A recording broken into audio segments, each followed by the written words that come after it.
ఇవాళ పవిత్రమైన ఏకాదశి. ఈ రోజు ఎందుకు ప్రత్యేకమో ఒకసారి తెలుసుకుందాం. హిందూ సంప్రదాయాల్లో ఏకాదశిని అత్యంత పవిత్రమైన దినంగా భావిస్తారు. ఈ రోజును హరిదినం అని కూడా పిలుస్తారు. ఎందుకంటే ఏకాదశి పూర్తిగా భగవాన్ శ్రీ మహావిష్ణువుకే సమర్పితమైన రోజు. ఈ రోజు ఉపవాసం, జపం, ధ్యానం, విష్ణు సహస్రనామం చదవడం మన జీవితంలో పాపక్షయం, శాంతి, చిత్తశుద్ధి ఇవ్వాలని శాస్త్రాలు చెబుతాయి. ప్రపంచాన్ని పోషించే పరమాత్మ అయిన విష్ణుమూర్తి ఆశీర్వాదం ఈ రోజున ఎన్నో రెట్లు పెరుగుతుందని నమ్మకం.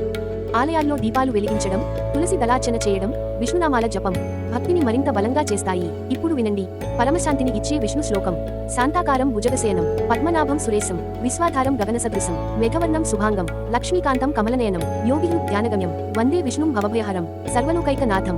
ఏకాదశి అనేది భక్తిని, మనసుని, మన జీవన శైలిని పవిత్రం చేసే రోజు.